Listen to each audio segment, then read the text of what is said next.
మొన్న ఒక వీడియోలో ఈ ఏబీసీ జ్యూస్ గురించి మాట్లాడాం. అంటే యాపిల్, బీట్రూట్, క్యారెట్. సో చాలామంది మిత్రులు వాడుతున్నట్టుగా మెసేజ్లు పెడుతున్నారు. అలాగే చూడండి, రీసెంట్గా జరిగిన ఒక మీటింగ్లో ఒక హోమియోపతి పుస్తకం, సో దీనికి సంబంధించిన పీడిఎఫ్ ఫైల్ మీకు పంపిస్తామని చెప్పి చాలామందికే పంపించాము.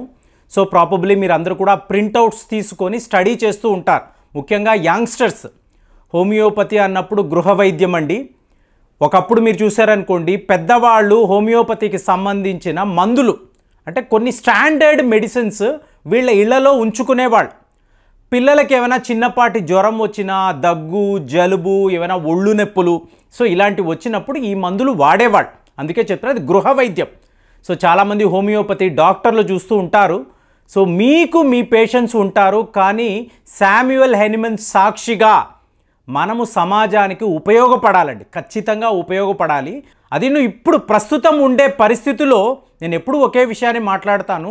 వైద్యము, విద్య ఈ రెండు కూడా ఉచితంగా ఉండాలి.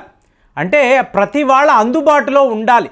కామన్ మ్యాన్ చాలా ఈజీగా మీకు వైద్యాన్ని అందుకునే సదుపాయం మనకు ఉండాలి. ఎప్పుడైతే విద్యా వైద్యం కమర్షియల్ అయ్యిందో, మీకు కార్పొరేట్ సెక్టార్లోకి వెళ్ళిందో, ఆ సమాజము మీకు ఒక ఆరోగ్యవంతమైన జీవితాన్ని ఇవ్వలేదండి. సో ఇప్పుడు ఏబీసీ జ్యూస్ అని అన్నాను చూసారా, అలాగే ఏబీసీ మందులు, హోమియోపతిలో ఏబీసీ మందులు అని చెప్పి మీకు 3 ప్రముఖ మందుల గురించి మాట్లాడతారు.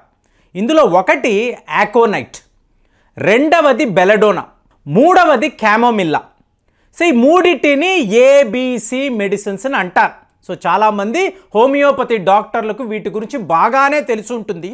ఇక్కడ ఏంటంటే హోమియోపతిలో మీకు రోగి యొక్క లక్షణాలు, అతని తీరుతెన్నులు, అతని ఉద్యోగము, అతని తత్వము, వీటికి సంబంధించిన మందులను మీరు కరెక్ట్గా ఇవ్వగలిగితే, అంటే ఆ రోగి యొక్క ఆ తత్వము మీకు తెలిస్తే, కనిపెట్టగలిగితే మీరు మిరాకిల్స్ చేయొచ్చండి.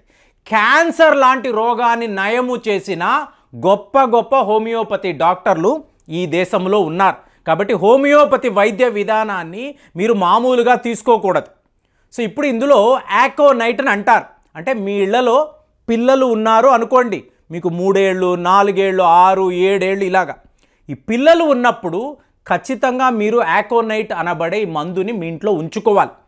అంటే పిల్లలు అన్నప్పుడు 6CH అంటారు, తక్కువ మోతాదు, అంటే పొటెన్సీ చాలా తక్కువ ఉన్న మందులు 6CH, 30CH, అలాగే 200 కూడా ఉంటుంది. సో దీనిని మీరు కొని పెట్టుకున్నారు అనుకోండి, మీకు ఆకోనైట్ యొక్క తత్వము ఏమిటి, మీరు ఆ పుస్తకము ఉంటే మీరు చదవచ్చు. సో దానినే నేను వివరంగా చెప్తున్నాను. మీకు సడన్గా జ్వరం వచ్చింది, సడన్గా జలుబు, దగ్గు, ఒళ్ళు నొప్పులు సడన్గా వచ్చినప్పుడు మీరు డాక్టర్ దాకా వెళ్ళే లోపల ఎమర్జెన్సీగా మీరు మందు ఇవ్వాలి అంటే ఈ ఆకోనైట్ మీరు వాడవచ్చు, శుభ్రంగా వాడచ్చు. చిన్నపిల్లలు అంటే 6CH పొటెన్సీలో ఒక 2 చుక్కలు, పెద్దవాళ్ళు అనుకోండి 30CH, ఇంకా ఎక్కువ అంటే 200CHలో మీరు ఆకోనైట్ వాడవచ్చు. సో అలాగా ఈ ఆకోనైట్ అనేది ఎమర్జెన్సీ పర్పస్, సడన్గా వచ్చే జ్వరాల కోసము మీరు వాడవచ్చని హోమియోపతి నిపుణులు చెప్తున్నారు. అలాగే ఇంకొక మందు చూసారనుకోండి, బెలడోనా అంటారు. ఇప్పుడు చూడండి, తులసి వసాక అని చెప్పి నేను చెప్తూ ఉంటాను. మీకు ఎవరికైనా చిన్నపిల్లలకి ఈ దగ్గు, జలుబు, జ్వరం లాంటివి వచ్చినప్పుడు తులసి వసాక వాడండి అని చెప్పి నేను ఆ ఫోటోలు కూడా పెడుతూ ఉంటాను. ఎందుకు? గృహ వైద్యము సింపుల్గా అయిపోతుంది. మీరు ఒక హాస్పిటల్ని వెళ్ళారు అనుకోండి, ఫస్ట్ సెలైన్ బాటిల్స్ అంటారు, తరువాత ఇంజెక్షన్లు అంటారు, 2 రోజులు అడ్మిట్ అవ్వండి అంటారు, ఒక 50-60 వేల రూపాయలు మీ దగ్గర వాళ్ళు వసూలు చేస్తారు. అదే చిన్నపాటి గృహ వైద్యము, ఈ మందులు మీ దగ్గర ఉన్నప్పుడు ఇలాంటి ఖర్చులు ఉండవు కదా. సో అందులో మీకు బెలడోనా అనబడే మందును చూసారా, చాలా చాలా ముఖ్యము. మీకు కొంతమంది వైద్య నిపుణులు ఏం చెప్తారు అంటే, బెలడోనాను హోమియోపతి మీకు నిపుణులు కనిపెట్టకుండా ఉండుంటే చాలా నష్టపోయే వాళ్ళమని చెప్పి మాట్లాడతారు. అలాంటి బెలడోనా చూసారనుకోండి, సిమిలర్ టు ఆకోనైట్, సడన్గా వచ్చే జ్వరము, ఇప్పుడు మీరు ఎండల్లో వెళ్తారు, సడన్గా సన్ స్ట్రోక్ తగిలినప్పుడు మీ చేతిలో బెలడోనా ఉంది, లేదా ఇంటికి వచ్చిన వెంటనే 2 చుక్కలు బెలడోనా వేశారనుకోండి, ఈ సన్ స్ట్రోక్ నుంచి మిమ్మల్ని మీరు కాపాడుకోవచ్చు. అలాగే సడన్గా వచ్చే జలుబు, దగ్గు, వీటికంతా కూడా బెలడోనా అద్భుతంగా పనిచేస్తుంది. ఇప్పుడు మీరు అడగొచ్చు, ఆకోనైట్ ఏమో సడన్గా రోగము వస్తే వాడవచ్చన్నారు, బెలడోనాని కూడా ఇలాగే అంటున్నారు కదా ప్రేమ్ గారు, ఏమిటి తేడా అంటే ఆ పుస్తకములో క్లియర్గా రాసుంటుందండి. మీరు ఇంట్లో ఉన్నారు, సడన్గా ఏవో ఆస్తుల గొడవలు, చాలా పెద్ద లెవెల్లో మీరు గొడవలు పడుతున్నారు. సో మీకు ఎక్కడ లేని టెన్షన్, మీకు బీపీ రైజ్ అయిపోతుంది, ఇంతలో మీకు వామిటింగ్ వస్తుంది, మీకు మొహమంతా ఎర్రగా అయిపోతుంది, జ్వరం వస్తుంది. సో ఇదేంటి? టెన్షన్ అనబడే మాట ఉంది చూసారా, ఇది మీకు ఆకోనైట్ యొక్క తత్వానికి సంబంధించింది. ఎవరైతే ఎక్కువ టెన్షన్ పడతారో వాళ్ళకి జ్వరాలు, దగ్గు, జలుబు, ఒళ్ళు నొప్పులు వచ్చినప్పుడు మీరు ఆకోనైట్ ఇవ్వాలి. అదే బెలడోనా అన్నారనుకోండి, మీ మైండ్కు సంబంధించిన వ్యవహారం, మీరు ఏదో ఒక విషయంలో మీకు ఎక్కడ లేని ఒక రకమైన ప్రెషర్ ఫీల్ అవుతున్నారు, మీ మెంటల్ కండిషన్ కరెక్ట్గా లేదు, ఈ టైంలో మీకు జ్వరం వచ్చింది, దగ్గు వచ్చింది, జలుబు వచ్చిందంటే అప్పుడు మీరు బెలడోనా ఇవ్వాలి. అంటే ఈ తత్వాన్ని మీరు కరెక్ట్గా అర్థం చేసుకున్నారు అనుకోండి, విత్ ఇన్ మినిట్స్లో మీకు ఈ రోగం నుంచి మీరు బయటపడిపోతారు. ఇలాగ మిరాకిల్స్ నేను ప్రత్యక్షంగా ఎన్నో సందర్భాల్లో చూశాను. చాలా తలనొప్పి అండి, భరించలేకపోతున్నాను అన్నప్పుడు ఆకోనైట్ ఒక 2 చుక్కలు వేస్తే ఇమీడియట్గా రిలీఫ్ ఉన్న వాళ్ళు ఎంతోమందిని, మొన్నటికి మొన్న నేను భద్రాచలం ఎగ్జాంపుల్ కూడా చెప్పాను. ఇక మూడవది మాట్లాడారనుకోండి, ఏబిసి. ఏ అంటే ఆకోనైట్, బి అంటే బెలడోనా, సి అంటే క్యామోమిల్లా. పిల్లలు మీ ఇంట్లో ఉన్నారనుకోండి, వాళ్ళు ఏంటంటే ఉత్తినే మీకు అలుగుతూ ఉంటారు, విపరీతమైన కోపం ఉంటుంది, దురుసుగా ప్రవర్తిస్తూ ఉంటారు, వాళ్ళు మీ మీద కొట్టడానికి కూడా వచ్చేస్తూ ఉంటారు, వాళ్ళకి ఈ సహనము అనేది ఉండదు, అంటే ఎప్పుడూ కూడా ఏదో ఒక అజిటేషన్లో ఉంటూనే ఉంటారు. సో ఇలాంటి పిల్లలు ఉన్నప్పుడు క్యామోమిల్లా అంటే ఉత్తినే అలగడము, నన్ను ఎత్తుకో అని చెప్పి మీకు ఎక్కి కూర్చోవడము, దిగకపోవడము, బోరున ఏడవడము, ఇదంతా కూడా క్యామోమిల్లా లక్షణాలు.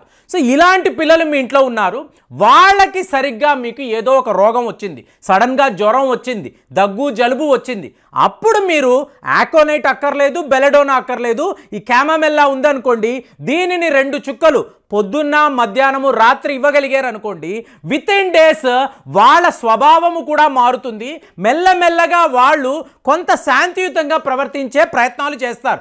ఇలాగ కోర్స్ ఆఫ్ టైమ్ ఈ మందులు వాడుతున్నప్పుడు ఆటోమేటిక్గా వాళ్ళ తత్వములో కూడా మార్పు వచ్చి ఈ ఏబిసి అనబడే హోమియోపతిలో అత్యుత్తమమైన మందులు మీరు కొనుక్కొని, చిన్నపాటి బాటిల్ అన్నారనుకోండి, ఒక 60 రూపాయలు ఉంటుంది, 6CH 60 రూపాయలు, 30CH, 200CH 60, 180 రూపాయలు కొనుక్కొని ఒక డబ్బాలో వేసి పెట్టుకున్నారనుకోండి, బెలడోనా కూడా ఇలాగే, క్యామోమిల్లా కూడా ఇలాగే. ఏ జ్వరము వచ్చినా, ఎలాంటి దగ్గు, జలుబు, ఏ సమస్య వచ్చినా కూడా ఈ మందులు మీ దగ్గర ఉన్నాయనుకోండి, మీరు ఏ డాక్టర్ దగ్గరికి, ఏ హాస్పిటల్ దగ్గరికి వెళ్ళాల్సిన అవసరం ఉండదు.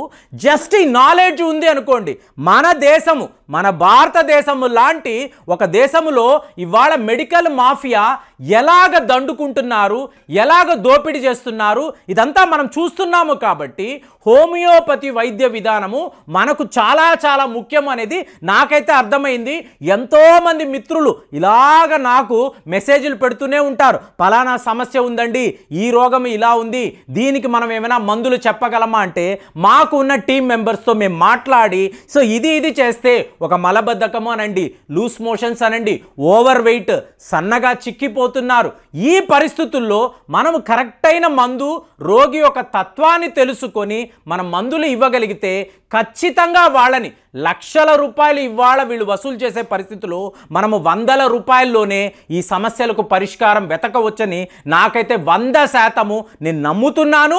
దానికి సంబంధించి ఎన్నో ప్రిపరేషన్స్, ఎన్నో పుస్తకాలు చదువుతున్నాను, ఎన్నో రీసెర్చ్ వర్కులు చేస్తున్నాను. కాబట్టి హోమియోపతి డాక్టర్లు ఎవరైనా చూస్తుంటే నేను మాట్లాడే విషయాలను తప్పుగా అనుకోకండి. మన పరిస్థితి ఎలా ఉందండి, దేశ పరిస్థితి ఎలా ఉంది, ఎంతోమంది పేదవాళ్ళు మేము ఇన్ని వేల రూపాయలు, లక్ష రూపాయలు భరించలేకపోతున్నాం వాడుతున్నామండి, మరి వేరే మార్గమే లేదా అన్నప్పుడు మనకు హోమియోపతి అనేది ఒక వరములాగా కనిపిస్తుంది. కాబట్టి హోమియోపతి వైద్య విధానాన్ని, మీకు గృహ వైద్యాన్ని తెలుసుకుంటే ఎన్నో రకాలుగా మనం ఈ సమాజానికి ఉపయోగపడవచ్చని నాకు అనిపించింది. మరి మీ ఒపీనియన్ ఎలా ఉందో కామెంట్స్లో తెలియజేయండి. మళ్ళీ వచ్చే వీడియోలో కలుద్దాం. జై హింద్.